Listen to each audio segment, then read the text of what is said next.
Before refrigeration, ice cream was a handmade luxury. They placed the ingredients in a mixing bowl in a tub filled with ice and salt water. The salt helped the ice absorb heat, cooling the mixture below the freezing point. In the 1920s, commercial freezers made mass production possible, launching the ice cream industry.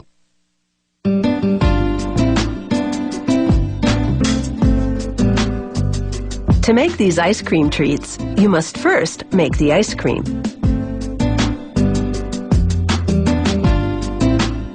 It all begins with fresh cream.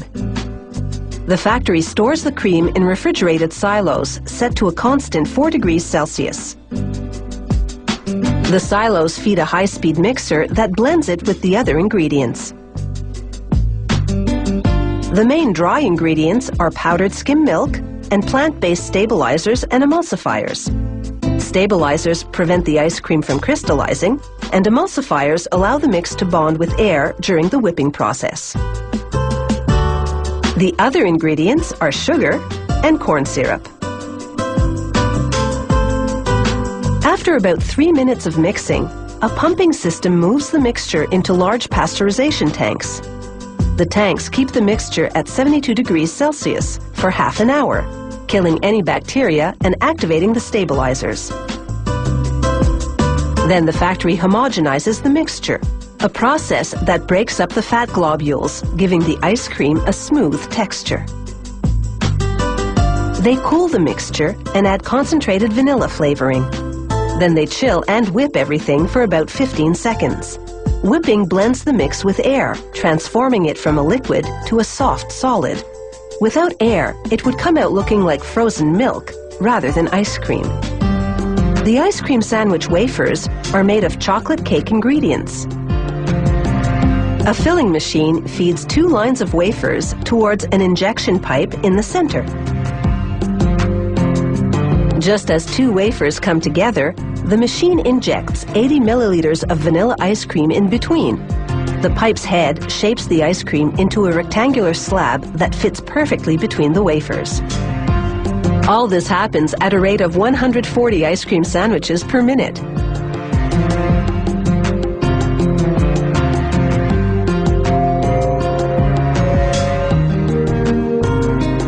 As the sandwiches move on to packaging, the filling is still ice cold from the freezing phase, so there's no threat of it melting. The packaging system raises each sandwich into a wrapper, then folds and tucks the ends. The next machine counts the sandwiches and inserts them in boxes. Once sealed, the boxes go directly into a storage freezer at -30 degrees Celsius. On another line, ice cream cone production is underway. A feeder drops pre-wrapped sugar cones into holders on a conveyor belt.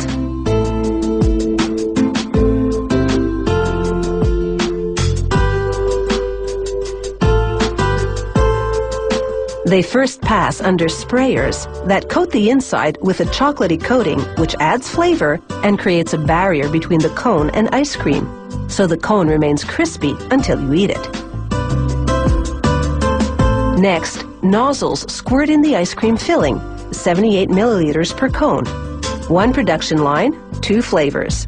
1 row of cones gets vanilla ice cream, the other row chocolate. Now for a tasty surprise in the cone's core, an injection of liquid caramel. This factory also makes ice cream cones with chocolate and strawberry sauce inside. Next, a chocolate-flavored liquid topping. Then the crunchy finishing touch, a layer of chocolatey-coated puffed rice.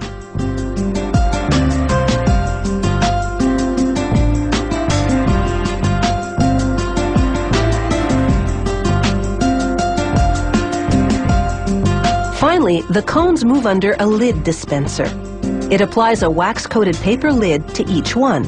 A heating element instantly melts the wax, sealing the lid to the cone's paper sleeve. From here, the ice cream cones go into boxes, then straight into the freezer, ready to take a licking.